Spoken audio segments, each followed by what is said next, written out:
नमस्कार, pink city में आपका स्वागत है। मैं हूं आपके साथ में नुपुर जारोली जैन। चलिए खबरों की शुरुआत करते हैं और सबसे पहले बात करते हैं ईडी की कार्रवाई की। जी हां, ईडी बेहद सख्त दिखाई दे रही है। आपको बता दें कि जयपुर में कार्रवाई को अंजाम दिया गया है, जिसके तहत ईडी ने हवाला कारोबार की सूचना पर छापे की कार्रवाई की है। और साथ ही आपको बता दें कि जाने माने बुलियन और ज्वेलर्स कारोबारियों के ठिकानों पर छापेमार कार्रवाई को अंजाम दिया गया। जयपुर में ज्वेलर्स ताराचंद सोनी की Maharaja jewellers firm, jewellers Ramgopal Soni की मैसेस भगवती ज्वेलर्स फर्म और लड़ीवाला एसोसिएट्स के मालिक हनी लड़ीवाला के ठिकानों पर इस कार्रवाई को अंजाम दिया गया।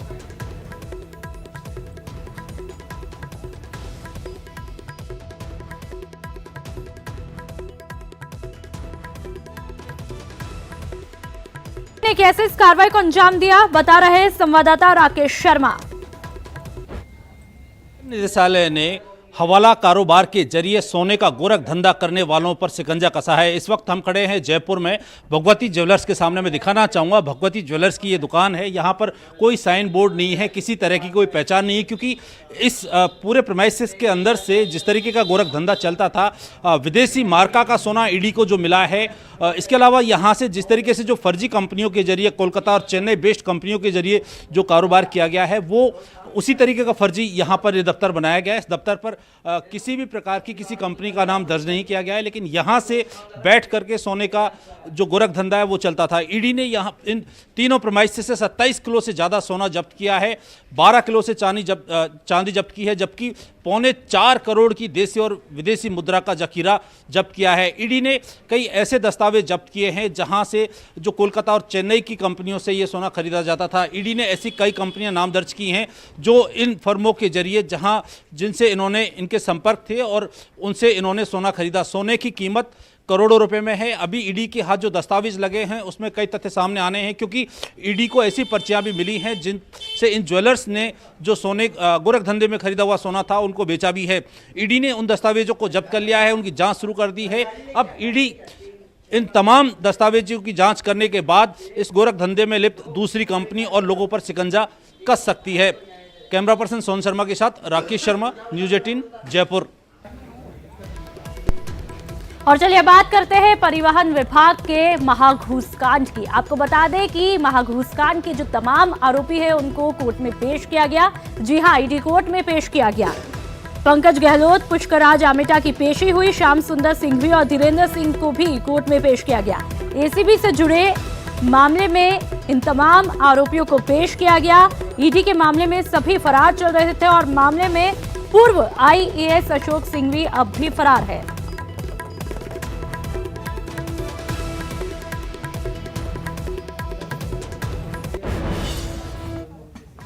तो वहीं विधानसभा में भी महाघूसकांड का मामला जो है वो गूंजा है। आपको बता दें कि मंत्री शांति धारीवाल के जवाब पर हंगामा वहां पर हुआ और हंगामे के बाद बीजेपी ने वहां से वॉकआउट कर दिया। मंत्री शांति धारीवाल का सदन में जवाब कि एसीबी कार्रवाई में बड़े भ्रष्टाचार का खुलासा हुआ, 8 अफसरों और अन्य 7 को पकड़ा गया। तो विधानसभा में भी घूसकांड मामला जो है वो गूंजा है और मंत्री शांति धारीवाल के जवाब पर विधानसभा में हंगामा वहां पर देखने को मिला और हंगामे के बाद बीजेपी ने वहां से वॉकआउट कर लिया। एसीबी कार्रवाई में बड़े भ्रष्टाचार का खुलासा हुआ।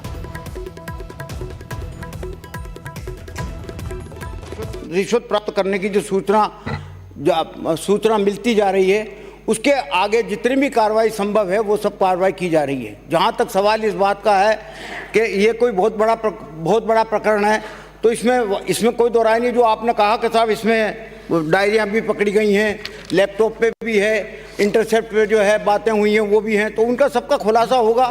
खुलासा होने के बाद में जो भी उचित कार्रवाई होगी वो कार्रवाई होगी। 1,20,00,000 रुपए यदि सरकार के इसमें एसीडी में पकड़े जाएं, एसीडी विभाग निश्चित रूप से बधाई का पात्र है। हम सब ताली बजाकर उनको बधाई दे रहे हैं, लेकिन 1,20,00,000 रुपए किसको दे रहे थे?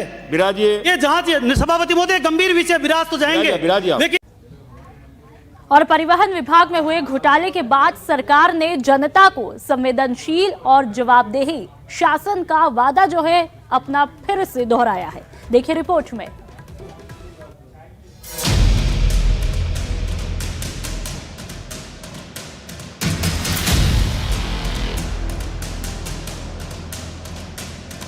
जितने भी घोटाले हुए हैं, उदाहरण के तौर पर जब ये खान घोटाला सामने आया था तो हम सब ने मिलकर विरोध किया था। 45,000 करोड़ का खान घोटाला हुआ, उसके बाद खानों को कैंसिल किया, लोकायुक्त उसकी जांच कर रहे हैं। मैं चाहूँगा कि अब साल भर हमारी सरकार को भी हो गया है तो उस घोटाले पर भी लोकायुक्त हमारी सरकार मिलकर और गंभीरता से जांच करे। और करप्शन के लिए हमेशा से हम लोगों ने कहा कि जीरो टॉलरेंस होनी चाहिए। ये बोल घूसखोरों को सरकार की आखिरी चेतावनी है, या तो सुधर जाओ नहीं तो जेल जाओ, क्योंकि गहलोत सरकार में करप्शन कतई मंजूर नहीं। सख्त चेतावनी है, जो भ्रष्ट हैं उनमें भय है, लेकिन जो पाक साफ हैं सरकार उनके साथ है। कांग्रेस की सरकार का एक ही मकसद है कि राजस्थान में भ्रष्टाचार खत्म होना चाहिए। लगातार हर डिपार्टमेंट में, चाहे वो बजरी माफिया हो, चाहे लैंड माफिया हो, चाहे कोई अपराधी हो, चाहे भ्रष्टाचार हो, जिस डिपार्टमेंट में भ्रष्टाचार होता है वहां पर सख्त से सख्त कार्रवाई करने का हक और अधिकार राजस्थान की जनता ने कांग्रेस की सरकार को दिया। इसी कड़ी में कांग्रेस की सरकार के नेताओं को, मंत्रियों को जब भी शिकायत मिलती है तो एसीबी को डायरेक्शन दिए जाते हैं, उसके बाद एसीबी कार्रवाई करती है। और ये जो कार्रवाई हुई है परिवहन विभाग में, वो भ्रष्टाचार को खत्म करने के लिए हुई है। आज मैं इतना कह सकता हूं, भ्रष्टाचार को रोकना, भ्रष्टाचार को रोककर भ्रष्टाचार खत्म करना कांग्रेस सरकार की जिम्मेदारी है। लेकिन ऐसा हुआ क्या जो सरकार को भ्रष्टाचारियों को कड़ी चेतावनी देनी पड़ी, ईमानदारों को आश्वस्त करना पड़ा? पिछले कुछ दिनों में ये सूचनाएं आ रही थी कि परिवहन विभाग के कुछ अधिकारी दलालों के माध्यम से जो बसें और ट्रकें चल रही हैं, जो ट्रैवल एजेंसियों के जो वाहन चलते हैं, उनसे वसूली करते हैं और प्रति माह उनसे एक राशि प्राप्त करके उनकी बसों को, ट्रकों को चलने के लिए फैसिलिटेट करते हैं। और इस सूचना के आधार पे ही लगभग पिछले 4 महीने से हमने फिजिकल और टेक्निकल सर्विलेंस की, और लगातार इस निगरानी के बाद हमें जब ये मालूम पड़ा कि 16 फरवरी को इनमें से ये जो बंधी की रकम है इसको देने के लिए जाएंगे, तो हमने अपने टीमों को मोबिलाइज किया और रंगे हाथ एक अधिकारी को एक दलाल से पैसे प्राप्त करते हुए ट्रैप किया। करप्शन पर सरकार की जीरो टॉलरेंस पॉलिसी है, लेकिन परिवहन विभाग में भ्रष्टाचार पर बीजेपी हमलावर हो गई है। वो परिवहन विभाग की मासिक बंदी का खुलासा है। सरकार ने कहा कि हम पारदर्शी हैं। ये पारदर्शिता का सबसे बड़ा उदाहरण है। 1 साल के बाद में ये कलई खुलनी शुरू हुई है। इस कालिक से ये सरकार बच नहीं पाएगी। अभी तो साल भर हुआ है, तो मैंने यही कहा अभी तो पार्टी शुरू हुई है। 1 साल बेमिसाल, लेकिन मुझे लगता है कि 1.25 साल बदहाल राजस्थान कैसे निकलेंगे 4 साल। इतना बड़ा भ्रष्टाचार का मामला केवल निचले स्तर पर नहीं होता, इसमें निश्चित रूप से ऊपर तक उनकी मंथली जाती थी। और इसकी मैं तो मुख्यमंत्री जी से कहूंगा कि इसकी पूरी जांच की जाए और जो भी इसमें इन्वॉल्व है, चाहे कितना भी बड़ा व्यक्ति हो, उसके खिलाफ कार्रवाई की जाए। लेकिन सियासत से करप्शन पर शिकंजा नहीं कसता, जरूरत है जीरो टॉलरेंस की। तभी तो एसीबी की कार्रवाई से परिवहन विभाग में अब हड़कंप मचा है और भ्रष्टाचारियों को संदेश मिल रहा है, समय है सुधर जाओ, ब्राइब लेने की हरकत से बाज आओ, नहीं तो अंजाम सलाखें होंगी। Bureau report, news 18 Rajasthan. Jaipur के दूदू में लूट का मामला सामने आया है, जिसके तहत बदमाशों ने आंखों में मिर्च का पाउडर जो है वो झोंक करके पेट्रोल पंप के कैशियर से 10 लाख रुपए लूट लिए। जी हां, आपको बता दें कि सूचना मिलने के बाद पुलिस ने क्षेत्र में नाकेबंदी करके जांच शुरू कर दी। दरअसल दूदू में एक गाड़ी से आए बदमाशों ने कर्मचारियों की आंखों में मिर्च झोंककर 10 लाख से भरा बैग लेकर फरार हुए। तो वही घटना में कर्मचारी को अस्पताल में भर्ती करवाया और फिलहाल पुलिस पूरे मामले की तफ्तीश में जुटी है।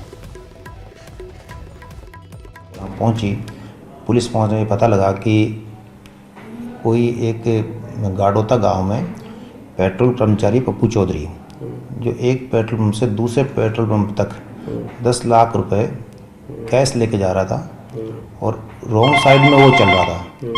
तो सामने से कोई गाड़ी आती है कि बोलेरो गाड़ी या स्विफ्ट डिजायर गाड़ी, वो उसको ध्यान नहीं कि कौन सी गाड़ी थी। उन्होंने आँख में मिर्ची डाली और 10 लाख रुपए का जो बैग था वो छीन के ले गए। और चलिए अब बात करते हैं महिलाओं के गांधीवादी धरने की। जी हाँ, जो महिलाएं जो है तमाम महिलाएं हाथों में ढोलक और मंजीरा लिए सरकार से एक ही सवाल पूछ रही है कि आखिर कब तक। देखिए,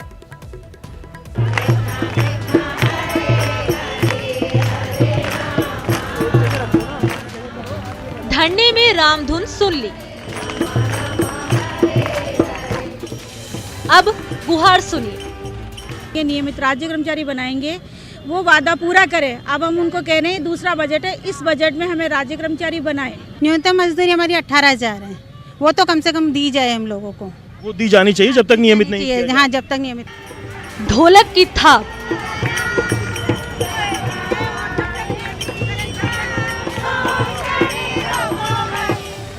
हर थाप पर मांग,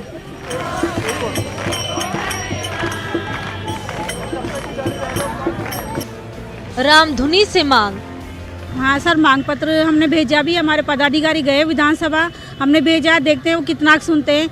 आज हमारा सांकेतिक उपवास है और हम उपवास रखेंगे। रेगुलर की गुहार। राजस्थान में मातृशक्ति के नाम से महिला आंगनबाड़ी कार्यकर्ताओं को जाना जाता है। राजधानी जयपुर में महिला आंगनबाड़ी कार्यकर्ताओं ने एक सद्बुद्धि यज्ञ और उपवास कार्यक्रम रखा है, जिसके अंदर आप देख सकते हैं कि गांधी सर्किल पर गांधी जी की मूर्ति के नीचे रामधुनी के साथ में ये विरोध प्रदर्शन जारी है। सुन लीजिए इस ढोल की थाप को, हर थाप से उठती महिलाओं की मांग को। हमने ये रामधुनी और सांकेतिक उपवास रखा है, इसलिए रखा है क्योंकि जो सरकार ने 2018 में जन संकल्प घोषणा पत्र में जो वादा किया था कि हम इनको राज्य कर्मचारी बनाएंगे, नियमित राज्य कर्मचारी बनाएंगे, वो वादा पूरा करें। हर मांग के साथ उठती आंगनबाड़ी महिलाओं की आवाज को, जो सिर्फ सरकार से सीधा सवाल पूछ रही हैं कि हम पर कृपा कब करोगे सरकार। हमारा जब तक चालू रहेगा, जब तक हमारी मांग पूरी नहीं होती। हमारी मांग है हमें नियमितीकरण किया जाए और हमारा ये जो उपवास है वो चालू रहेगा जब तक। नियमितीकरण को लेकर के आपने जो न्यूनतम मजदूरी की मांग रखी है वो क्या है? न्यूनतम मजदूरी हमारी 18,000 है, वो तो कम से कम दी जाए हम लोगों को। मन राम भजन में लीन है और दिल सवाल कर रहा है, वादा कब निभाओगे, कब रेगुलर कर राज्य कर्मचारी बनाओगे। और उपवास कब तक जारी रहेगा आपका?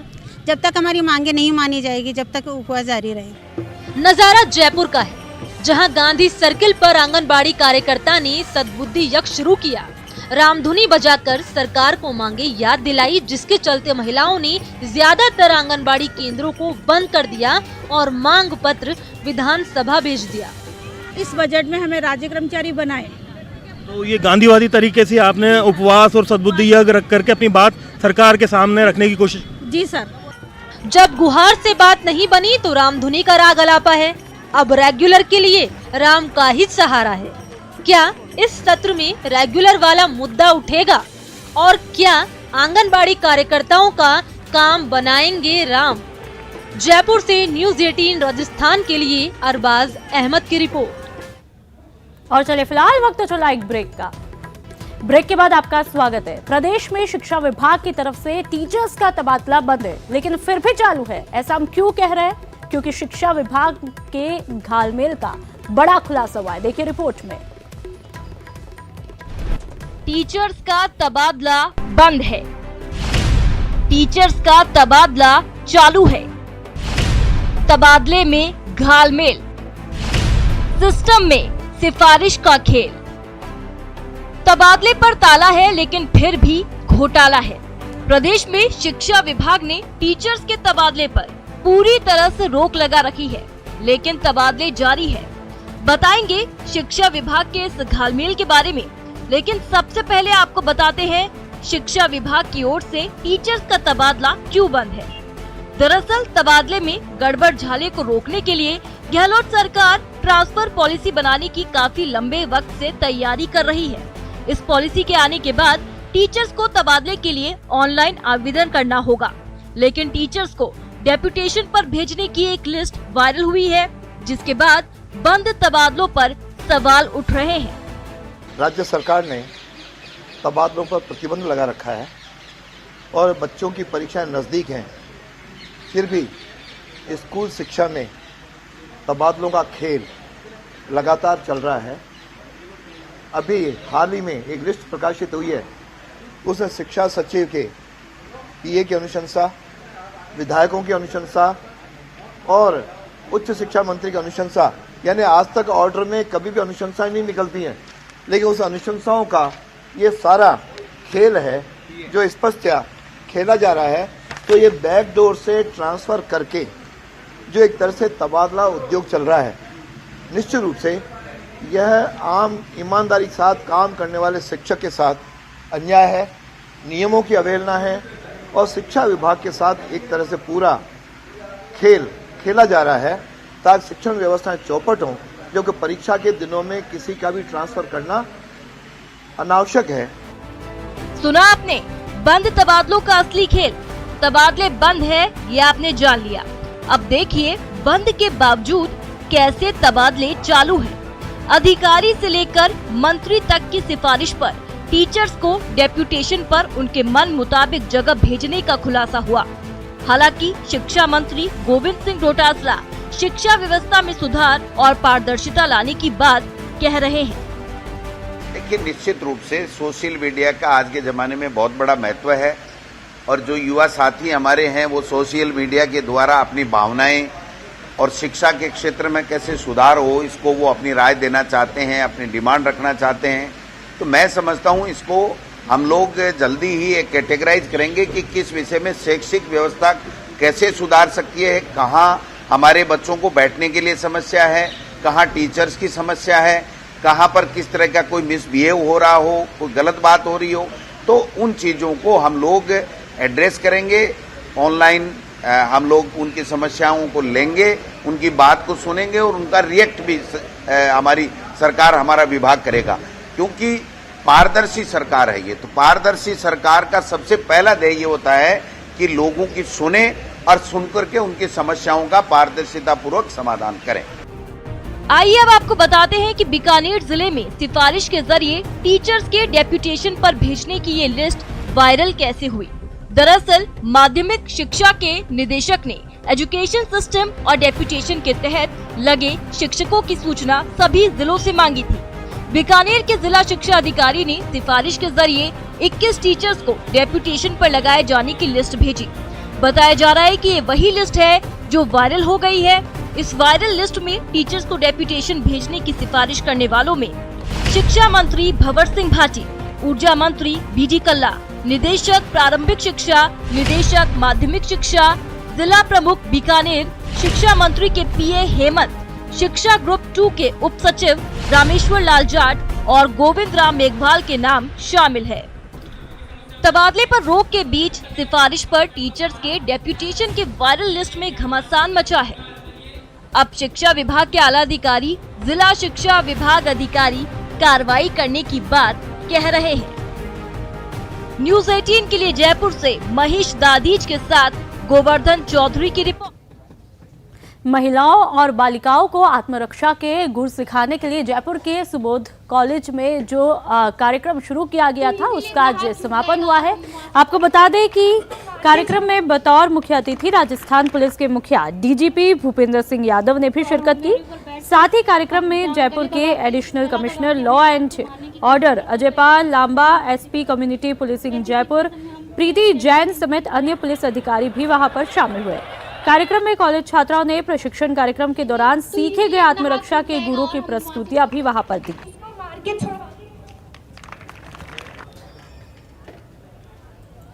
बालिकाओं को आत्मरक्षा के लिए, कॉन्फिडेंस बिल्डिंग के लिए और स्किल देने के लिए कई कार्यक्रम आरंभ किए हैं। उसमें से एक इसी कड़ी में कार्यक्रम ये भी है कि स्कूलों और कॉलेजों में जाकर बालिकाओं को प्रशिक्षित करना और उन्हें जानकारी देना और पुलिस के अधिकारियों से उनका परिचय कराना ताकि वो अपने आप को बेहतर और सुरक्षित वातावरण में पा सकें। और पिंक सिटी में फिलहाल आज इतना ही। नमस्कार।